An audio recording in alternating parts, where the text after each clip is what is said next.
இதுதான் India. Censor board இது ரொம்ப பைத்தியகாரத்தனமான கேலிக்குத்தான சட்டத்தின் பாதுகாப்புக்கு இல்லாத ஒரு அமைப்பாக மாறி இப்போ நீங்க தடுக்க முடியாது. இப்போ அதை எச்சரிக்கை கொடுத்தாலோ அதை டவுன்லோட் பண்ணா அதெல்லாம் வேலைக்கு ஆகாது. இப்போ முடியுது. மிக கடுமையாக மன உளைச்சலில் விஜய் இருக்கிறார் அப்படிங்கிற ஒரு தகவலும் நமக்கு கிடைக்கிறது. எக்ஸ்பெக்டேஷன் இருக்கு. அது மட்டும் இல்லாம அவரு நீங்க கேள்வி கேட்கும்போது சொன்னீங்க, இது கடைசி படம் அவருடைய அரசியல் வாழ்க்கைக்கு, சினிமா துறையினுடைய கடைசி படம். நான் கைகள் யாரையும் நீட்டல. ஒரு தனி மனிதனுடைய சொத்து எதா இருக்கு, படமா இருக்கட்டும், கதையா இருக்கட்டும், அதை விட்டு அதற்கான பாதுகாப்பு தொண்டர்கள் பாவம். அவர்கள் நாளைக்கு தலைவான்னு ஒரு படம் வந்துச்சு இல்ல,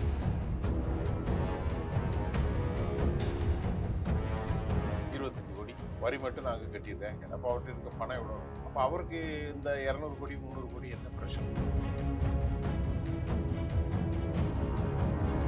இந்த பொது வாழ்க்கைக்கு நீங்கள் வந்த பிறகு இந்த படத்தை மத்திய யூனிட்ல இருக்கக்கூடிய சென்சார் போர்டு வெளியிட்டதா இல்ல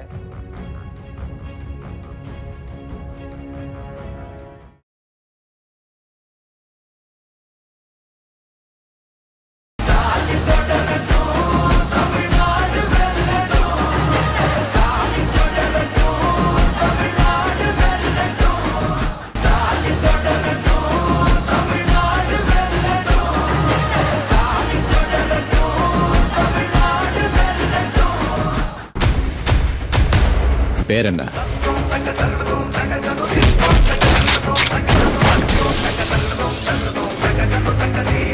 ஆச்சி மசாலா. எந்த சமையலும் ருசி தேடும் ரகசியம். 20 ரூபாய். கிங் டிவி சொந்தங்கள் அனைவருக்கும் தி டேவிட்டின் அன்பு வணக்கங்கள். இன்னைக்கு நம்ம இன்டர்வியூ நிகழ்ச்சியில நம்முடைய இணைஞ்சிருக்க சிறப்பு விருந்தினர் செய்தி ஆய்வாளர் திரு சுஃபியான் அவர்கள். வாங்க பேசுவோம் சார். வணக்கம் சார். வணக்கம் சுரேஷ் சார். ஜனநாயகன் படம் மக்கள் மத்திய ரொம்ப ஒரு பரபரப்பா எதிர்பார்க்கப்பட்ட படம். ஏன்னா விஜய் அவர்கள் இதான் கடைசி படம் அப்படின்னு சொல்லிட்டு இருந்தாங்க. இப்போ நேத்து ஜனநாயக படம் தான் 5 நிமிஷம் காட்சி வெளிவந்திருக்கு இணையதளத்துல. இன்னைக்கு அதிகாலையில முழுநீள படமும் அந்த படத்தை ஃபுல் மூவியும் இன்னைக்கு காலையில லீக் ஆயிருக்கு.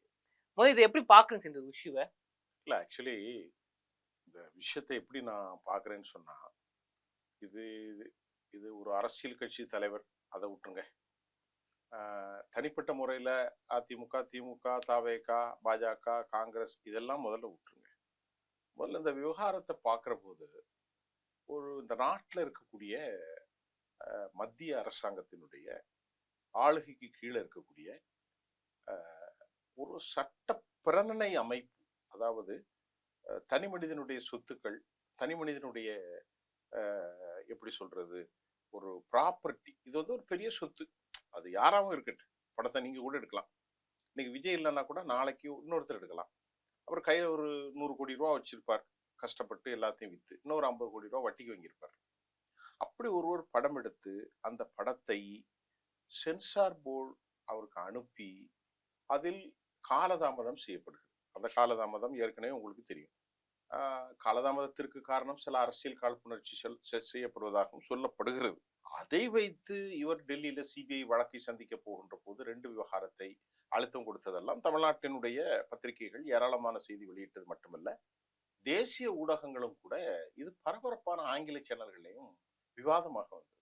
இதுக்கு பின்னாடி என்ன காரணம் இருக்கிறது அப்படிங்கிறத Arnab Goswami, times now, NDTV இப்படி எல்லா தொலைக்காட்சிகளுமே இந்த படத்தை குறித்தும் தமிழ்நாட்டுடைய பொதுவான அரசியல் குறித்தும் பேசப்பட்டது.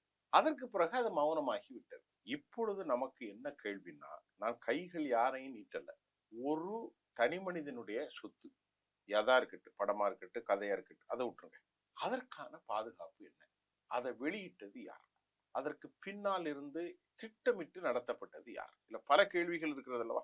நம்ம அடுத்தடுத்து சில கேள்விகளுக்கு சந்தேகத்தை நம்ம எழுப்பினாலும் ஒரு நம்பகத்தை, கிரெடிபிலிட்டி இல்லாமல் இவ்வளவு பெரிய ப்ராப்பர்ட்டி, 500 கோடி ரூபாய்க்குள்ள சொத்து, ஒட்டுமொத்த மதிப்பு 500 கோடியாம். அதுக்கு தயாரிப்பு வரக்கூடிய தகவல்கள் தான். அதை படம் வெளியான பிறகு இப்பவே 100 கோடி ரூபாய்க்கு அதை இது பண்ணியிருக்காங்க. ரிசர்வ் பண்ண தொகை மட்டும் 100 crore சொல்லப்படுகிறது. ஏற்கனவே அது 2 முறை தடைப்பட்ட படம். ஏற்கனவே தடைப்பட்டு இந்த வருஷம் 14ஆம் தேதி பொங்கல், 10ஆம் தேதி 8ஆம் தேதிக்கு முன்னாடியே ரிலீஸ் பண்றதாம் அப்படிங்கிற ஒரு பிளான் இருந்தது. அன்எக்ஸ்பெக்டடா வந்து அதை வந்து தடை தடை செய்யப்பட்டிருக்கலாம் அல்லது வேண்டுமென்றே தாமதிக்கப்படலாம். இப்போ ஒரு சாமானியனாக, ஒரு பத்திரிகையாளனாக நமக்கு கேள்வி என்னென்றால், இவ்வளவு பெரிய ப்ராப்பர்ட்டி, இதுல பல பேருடைய இது இருக்கு, உழைப்பு இருக்கு, அவர்களுடைய வாழ்வாதாரம் இருக்கிறது. பொதுவா நம்ம பேசுவோம், பத்திரிகைக்காரனா நமக்கு எந்த சார்பும் தேவையில்லை. இத எப்படி வெளியே வந்துச்சு? இதுக்கு இடையில தமிழ் எம்பி அப்படிங்கிற ஒரு காப்பி, உலகத்துல ரொம்ப பெரிய எல்லா படத்தையுமே காப்பி அடித்து இணையதளங்கள்ல பகிர்வது இந்த தமிழ் எம்பி. இது எங்க இருக்கிறாங்க யாருங்கிறதா தெரியாது. வெளிநாடுகளில் இருந்து படம் வருவதற்கு முன்பே அவங்க திருட்டிடுவாங்க. இது பெரிய குழப்பம். எல்லா நட்சத்திரர்கள், ரஜினிகாந்த் எல்லா படங்களையுமே அவங்க காப்பி பண்ணி போட்டு விட்டுருவாங்க. அவங்க நேற்று என்ன பண்ணிட்டாங்கன்னா, முதலாக எங்களுக்கும் இதுக்கும் சம்பந்தம் இல்லை, நாங்க படம் ரிலீஸ் ஆன பிறகுதான் அதை இணையதளத்துல பகிர போறோம் அப்படின்ட்டு ஏற்கனவே அவங்க அறிவிப்பு செஞ்சுட்டாங்க, இதெல்லாம் வர்றதுக்கு முன்னாடி. அதனால அவங்க மேல வந்து அந்த நம்பிக்கை, இப்போ அவங்களே இப்படி சொன்னாங்க. இன்னும் விஜய் ரசிகர்கள் எல்லாம் வந்து ரொம்ப வலைத்தளங்கள்ல வர்ற செய்தி, மிக கடுமையாக மன உளைச்சலில் விஜய் இருக்கிறார் அப்படிங்கிற ஒரு தகவலும் நமக்கு கிடைக்கிறது. இப்ப இந்த படம் வெளியே வந்ததுனால ஆமா, இந்த படம் வந்து ஒரு பெரிய எக்ஸ்பெக்டேஷன் இருக்கு. அது மட்டும் இல்லாம அவருடைய, நீங்க கேள்வி கேட்கும்போது சொன்னீங்க, இது வந்து கடைசி படம், அவருடைய அரசியல் வாழ்க்கைக்கு சினிமா துறையினுடைய கடைசி படம் அப்படின்னு அவங்க தரப்புன்னு சொல்றாங்க. நாளைக்கு நடிப்பாங்க, அதெல்லாம் பேசுறது இல்லைன்னு வைங்களேன். அது எல்லாரும் அப்படிதான் பேசுவாங்க. பாட்டாளி மக்கள் கட்சி சொன்ன கதை தான், என்னெல்லாமோ சொல்லுவாங்க, அப்புறம் கூட்டணி அமைப்பாங்கன்னு வைங்களேன். ஆனால் இப்போ ஒரு கேள்வி, இந்த பெரிய நாட்டில் நாளைக்கு இதை யார் வேணாலும் விடலாமா? அப்ப இந்த 500 கோடி போட்டு படம் எடுத்தா என்ன நம்பிக்கை? யார் விடுவாங்க? எந்த நேரம் விடுவாங்க? இல்லை சென்சார்ல கொடுக்காம சர்டிபிகேட் வாங்காம படம் வெளியே வர முடியாது. இந்த படம் யார்கிட்ட இருக்கும்? முதலாவது காப்பி ப்ரொடக்ஷன் யூனிட்ல இருக்கும். அதாவது தயாரிப்பாளருக்கு சம்பந்தப்பட்ட பெட்டியில இருக்கும். அவ்வளவுதானே. முன்னால மாதிரி பெரிய பெரிய பெட்டியெல்லாம் இருக்காத, ஒரு இவ்வளவுதானே, சிப்பு தானே. மற்றொன்று யார் கொடுத்திருப்பாங்க? சென்சார் கொடுத்திருப்பாங்க. சென்சார் போர்டுல பொதுவாக இன்ஃப்ளூயன்ஸ் யாரு?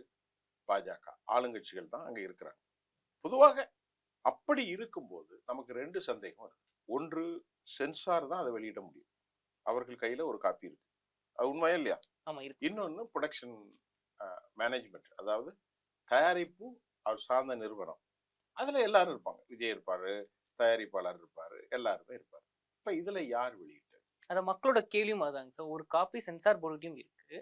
அப்போ சென்சார் போர்டு வந்து போதிய பாதுகாப்பு இல்லையா, ஒரு நம்பிக்கை இல்லாத ஒரு விஷயத்தை தான் வச்சிருக்காங்களா அப்படின்னு ஒரு கேள்வி. ஒருவேளை பிஜேபி கவர்மெண்டே வேணும்னே வெளியிட்டு இருக்காங்களா, ஒரு நஷ்டம் வரட்டும் அப்படின்ற ஒரு கேள்வியும் மக்கள் கேட்கிறாங்க. இதுக்கு என்ன பதில்? அதாவது இது வந்து சாத்தான் செய்ய முடியுமா? இப்போ பூத்துன்னு ஒண்ணு சொல்லுவாங்க. நம்ம ஏதாவது ஏவி விட்டா ஒரு கற்பனையா சொல்லுவாங்க, உங்க வீட்டுல போய் தூக்கிட்டு போயிடணும். அது சாத்தியம் கிடையாது. அது முட்டாள் தான் பேசிக்கிட்டு இருப்பான், என்னத்தை ஏவி விட்டா வீட்டுக்குள்ள போய் எல்லாத்தையும் தூக்கிட்டு போயிடும், மனுஷன் வந்து அந்த மந்திரத்தை செய்வான். அப்படி மந்திரத்தால மாக பறிக்கக்கூடிய விவகாரம் அல்ல. நமக்கு 2 கேள்விதான்.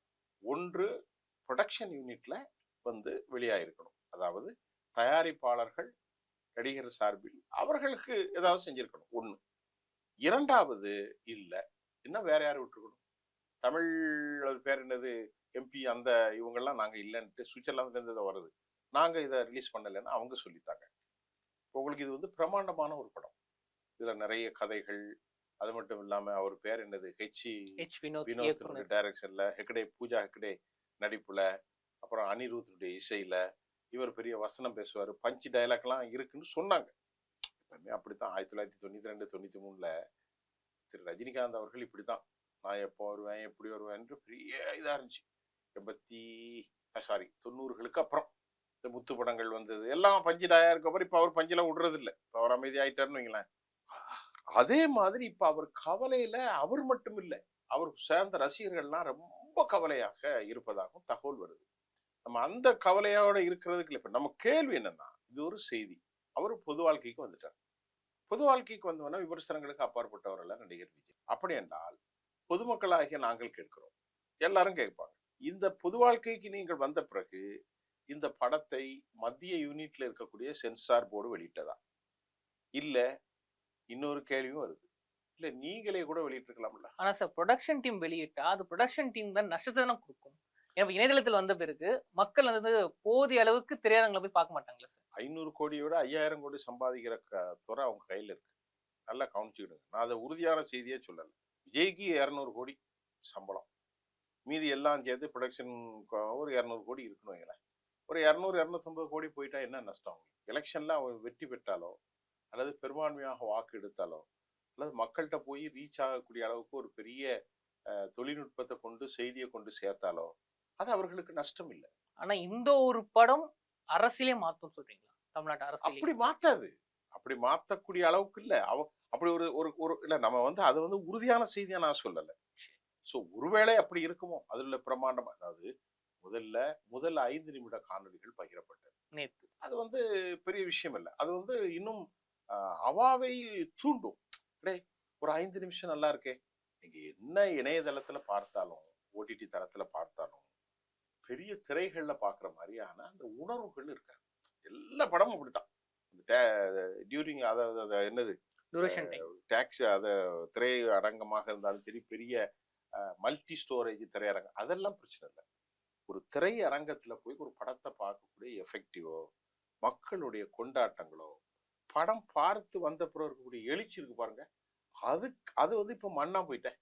இப்ப நாசமா போயிட்டு. இப்போ ஏற்கனவே ஜனநாயகன் எல்லாமே காப்பி ஆகி ஆகப்பட்டது போயிட்டு வித்தின் ஃபியூ செகண்ட்ஸ்ல நீங்க பாருங்க. சில செய்தியை ட்விட்டர்ல வலைத்தளங்களை எக்ஸலத்துல பண்ணிட்டு சிலவங்க டக்குன்னு அடிச்சிருவாங்க.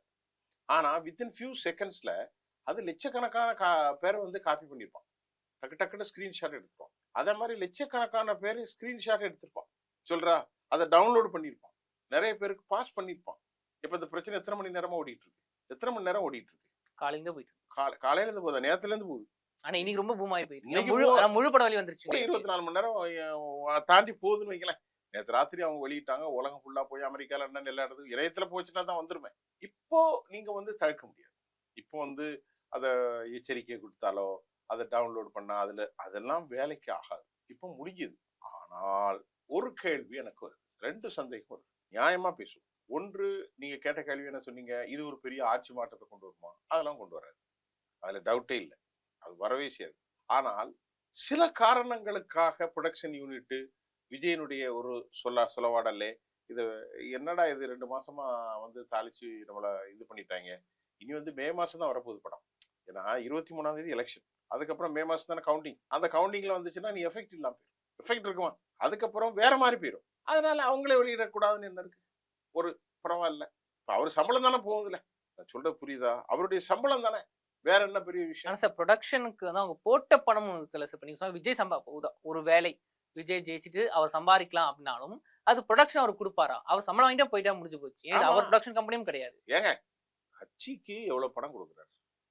ஒரு கட்சி செலவு இருக்கு. அதுக்கு எவ்வளவு வருது? பேனர் செலவு எவ்வளவு இருக்கு? விளம்பர செலவு எவ்வளவு இருக்கு? தொண்டர்களுக்கு எவ்வளவு செலவு இருக்கு?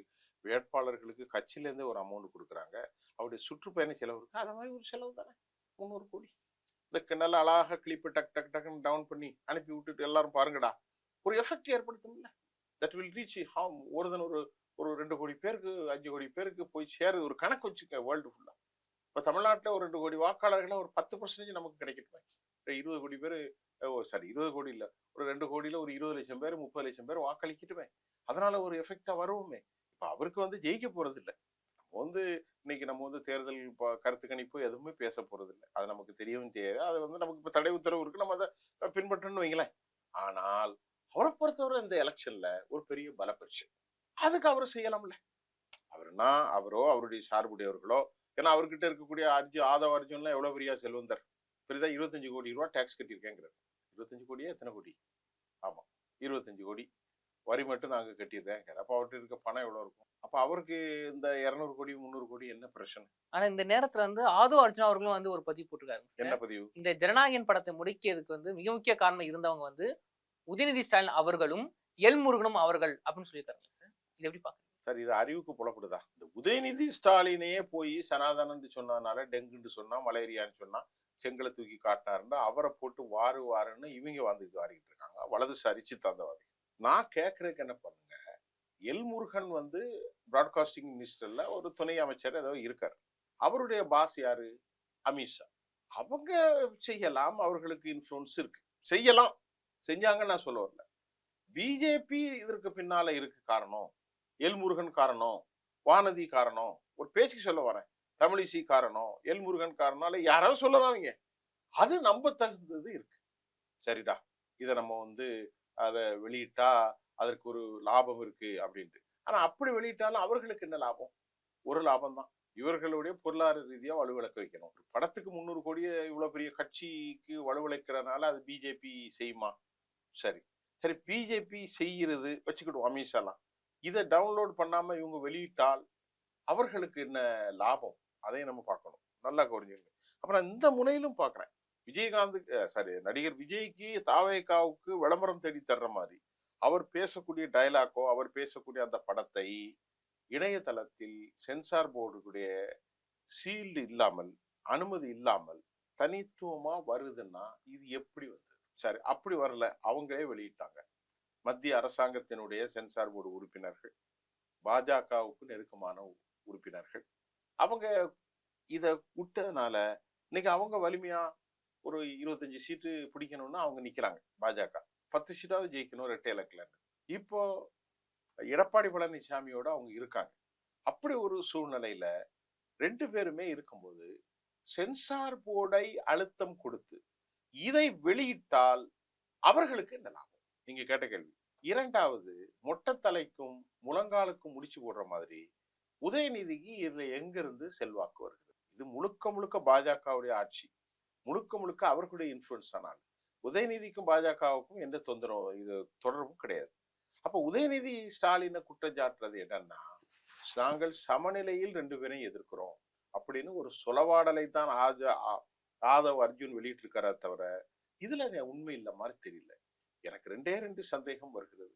ஒன்று, சென்சார் போர்டு வெளியிட்டிருக்கணும், அதை நம்ம இப்ப பேசிட்டோம். இரண்டாவது, இவர்களாக வெளியிட்டிருக்கணும். ஆனால் பத்திரிகைகள்ல அவர் பெரிய கவலையில இருக்கார். நாங்க வெளியிட்டோன்னு சொல்லுவாங்களா? சொல்ல மாட்டாங்க, யாரும் சொல்ல மாட்டாங்க. சென்சார் போர்டுல இருந்து சொல்லுவாங்களா? சொல்ல மாட்டாங்க. அல்லது விஜய் சார்பா சொல்லுவாங்களா? சொல்ல மாட்டாங்க. அப்போ இவர்களுக்குள் ஒரு ஒரு புரிதல் இல்லாத அவர்களுடைய தொண்டர்கள் பாவம். அவர்கள் வந்து நாளைக்கு தலைவான்னு ஒரு படம் வந்துச்சு இல்ல? ஆமாங்க சார், அதுவும் பல சிக்கல்களை சந்திச்சு இல்ல? அது தெரியும். அது தலைவான்னு வந்தோடனே டக்குன்னு அந்த படம் எனக்கு வந்துருச்சு. அதுவும் பல சிக்கல்களை சந்திச்சு. ஆனால் இது பல சிக்கல்களையும் சந்திக்கிறது. இப்ப என்னங்கிறது காலையில நகைச்சுவையா இல்ல, ஒரு செய்தி ஒண்ணு வந்துச்சு. இவருக்கு எல்லாமே என்னடா தொடர்ந்து பிரச்சனையா இருக்கு, போய் இறங்குற இடத்துல 41 பேர் செத்து போயிடுறான். அடுத்த விக்கிரவாண்டியில இருந்து, மதுரையில இருந்து, இப்ப கடைசியா மருத்துவர் ஊர்ல ஒருத்தன் செத்தான, ஒரு வடநாட்டு இந்தியன். இப்படி எல்லாரும் செத்துக்கிட்டே இருக்கான். ஆட்சி அமைப்புக்கு வர்றதற்கு முன்னாடி சிபிஐ வழக்கு, அதற்கு பின்பு எடுத்த படத்தை ரிலீஸ் செய்வதற்கு முன்னால் அது ஒரு சிக்கல். இதுதாங்க அரசியல். அரசியல் இதுதாங்க. அரசியல்ல வரல, அவர் எத்தனை சதவீதம் பெறுவாருன்னு யாருக்கும் தெரியாது. ஆனால் இதனால தமிழ் சமூகத்துக்கு எந்த நன்மையும் கிடையாது. அதை நான் சொல்றேன். இதனால மன உளைச்சலருக்கு பின்னாடி ஓடுறான் பாருங்க, வண்டிக்கு பின்னாடி, தலைவா தலைவான்னு, அவனுக்கு மன உளைச்சல். இதுல எந்த சந்தேகமும் இல்லை. இதுல திமுகவுக்கு எந்த தொடர்பு இருப்பதாக எனக்கு தெரியல. இது தொடர்பு இருந்தா 2 பேர் தான். ஒண்ணு பாஜக, இல்லையென்றா தாவேகா. பாஜக வேறு தொழில் ரீதியாக இவர்களை முடக்குவதற்கு நடத்திருக்கலாம், தாவேகா விளம்பர ரீதியாக நடத்திருக்கலாம். இதை விட்டு போட்டு அமெரிக்காவோ சிஐயோ மொசாத்தோ இதுக்கு இவர்களுக்கு எதிராக பெரிய சதி செய்தி வெளியிடுவதற்கான எந்த வாய்ப்பும் இல்லை என்பதை நம்ம கிங்ஸ் சொல்லக்கூடியவங்க தான் அவங்களும். ஆமா, அப்படியும் சொல்லுவாங்க. அமெரிக்கா சதி நடக்கிறது, மொசாத் சதி நடக்கிறது, சின்பட் சதி நடக்கிறது, ஐஎஸ் சதி ஒரு மண்ணும் இல்லை. ஐஎஸ் எல்லாம் இங்க என்ன வரப்போறான், அவனுடைய சிந்தனையே வேற அப்படின்னு இதை பாக்குறேன். ஆனா அவர் இப்போ ஒரு ஒரு முக்கியமான ஒரு செய்தியில போட்டிருந்தாங்க, ரொம்ப மன உளைச்சல்ல இருக்காங்க யாராவது. நம்ம இருக்கலாம் சார், அவர் நடிச்ச படம் வெளிவந்துருச்சு, அதுவும் மன உளைச்சல் தானே சார். என்ன அதுல என்ன காட்சிகள் வச்சிருக்கோம், பெரிய மன உளைச்சல் இருக்கும். பட் அந்த மன உளைச்சல் இருக்கிறதா அல்லது மன உளைச்சல் இருக்கிற மாதிரி அவர் நடிக்கிறாரா, இது ஒரு கேள்வி வருது இல்ல? இது பெரிய விஷயம் தாங்க. முதல் பிரியாரிட்டி சென்சார் போர்டு, 2வது ப்ரொடக்ஷன் யூனிட். இதை தவிர வேற யாரும் நீங்க குறை சொல்லுவீங்க? திமுக குறை சொல்லுவீங்களா? எங்கன்னு சொல்லுவீங்க? நான் பேசுற பதில் சொல்லுவீங்க. யாரையுமே சொல்லுவீங்க? சீமானா போய் சொல்லுவீங்களா? அவங்களுக்கு சம்மந்தமே இல்லை. இவங்க தான் பண்ணியிருக்கணும். இப்போ ஒரு ஆர்டர் கூட வந்திருக்கு, யாராவது அவசர டவுன்லோட் பண்ணா. ஆமா சார், அந்த படக்குழுவினருக்கு சட்ட ஆலோசனை சொல்லிட்டாங்கன்னா, இந்த படத்தை நீங்க டவுன்லோட் பண்ணாலோ இல்ல ஷேர் பண்ணாலோ வந்து சட்ட நடவடிக்கை எடுக்கப்படும் அப்படின்னு அவங்க சொல்லியிருக்காங்க. அது ஐபிஓஜி எல்லாம் கண்டுபிடிக்கும் அவங்க, அதெல்லாம் இருக்கு. அதுக்கு முன்னாடி எல்லாம் போயிட்டு இதெல்லாம் ஒரு நாம் கிவாசை, ஒரு பேருக்கு சொல்லிக்கிறது, ஒரு இது பண்ணிக்கிறது. நாங்களே எங்க அப்பனும் குதிரைக்குள்ள இருக்கிற மாதிரி உள்ள காலம் கடந்த ஓட்டங்கள், அது சரியா வராது. ஆனா ஒரு சாமானியனாக இந்தியாவுடைய ஒரு லெஜிட்டிமேட் பாடி, ஒரு சட்ட ரீதியான பாடி கேலிக்குறியாக ஆக்கியிருக்கிறது, கேவலப்படுத்தப்பட்டது. இதுல வந்து பல சிக்கல் இருக்கு. பாஜகவினுடைய விவகாரம் ஒரு சட்ட ரீதியான ஒரு லெஜிட்டிமேட் பாடி, அதுல நம்பகத்தன்மை இல்லைன்னா நான் சொல்றது, ஜுடிஷியரியே எப்பவுமே நம்பகத்தன்மை இல்லையே. ஜுடிஷியரியில பாபரி மசீது வழக்குல என்ன நம்பகத்தன்மை கிடைக்குது? என்ன சார் கிடைச்சது? எல்லா வழக்கையும் எழுதிட்டே வந்தான். எழுதிட்டு வந்து இது வந்து நான் அடிக்கடி பாக்குறது, எல்லா வழக்கையும் எப்போது இந்த மசூதிக்கு கட்டப்பட்டதாக எந்த ஆதாரமும் இல்லை, உடைக்கப்பட்டதாக. ஆனாலும் மக்கள் வந்து விரும்புகிறார்கள், உடனே மசூதியை கோயிலா மாத்து. அப்சல் குரு வந்து தூக்குல போடுறான் பார்லிமெண்ட் உடைச்சதுக்கு. ப்ரொஃபசர் அப்துல் குரு, அவர் காஷ்மீர்காரர், அவர் தீவிரவாதி. கடைசியில் அன்னைக்கு காங்கிரஸ் கவர்மெண்ட் இருக்கு, UP government, have a no evidence, appropriate evidence, but the collective consciousness of the people, மக்களுடைய ஒட்டுமொத்த கூட்டு மனசாட்சி சொல்கிறது அப்சல் குருவை தூக்குல போடும். இந்த நாடு இன்னைக்கு கேவலப்படல, என்னைக்கே கேவலப்பட்டு. கலெக்டிவ் கான்சியஸ் சட்டம் என்ன சொல்லுது? அவருக்கு பிரைமா ஃபேசி இருக்கணும், எவிடன்ஸ் இருக்கணும், அப்ராப்ரியேட் அத்தன்டிசிட்டி இருக்கணும், இல்லைன்னா அவனை தூக்குல போட முடியாது. ஆனால் இந்திய சட்டங்கள் கலெக்டிவ் கான்சியஸ்னஸ், கூட்டு மனசாட்சி அடிப்படையில் அப்சல் குருவை தூக்கில் போட்டார்கள். இந்தியாவுடைய லெஜிட்டிமேட் பாடி இருக்கு பாருங்க, அது இன்னைக்கு கேள்விக்குறி இருக்கிறது. விஜயில அதை விட கேவலப்பட்டது பாபரி மசீது உடைக்கும் போது எந்த ஆதாரமும் இல்லை. இருந்த போதிலும் பெரும்பான்மை மக்களுடைய மனசாட்சிக்காக நாங்கள் மசூதியை காலி செய்து விட்டு அதில் திருக்கோயிலை கட்டிவிடுகிறோம். இதுதான் இந்தியா. சென்சார் போர்டு வந்து ரொம்ப பைத்தியகாரத்தனமான கேலிக்குத்தான சட்டத்தி பாதுகாப்புக்கு இல்லாத ஒரு அமைப்பாக மாறி போயிட்டு. நன்றி சார். ஜனநாயக படத்தை பத்தியும் அந்த படம் வந்து இப்போ இன்னைக்கு காலை லீக் ஆயிருக்கு, அதை சார்ந்த சர்ச்சைகளை பத்தியும் நிறைய பேசுனீங்க. நன்றி, தொடர்ந்து பேசுவோம்.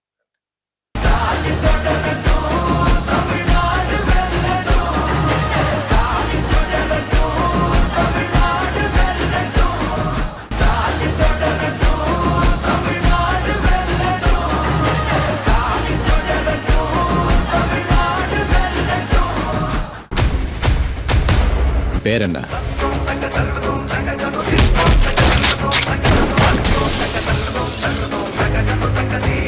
ஆச்சி மசாலா. எந்த சமையலும் ருசி தேடும் ரகசியம். 20 ரூபாய்.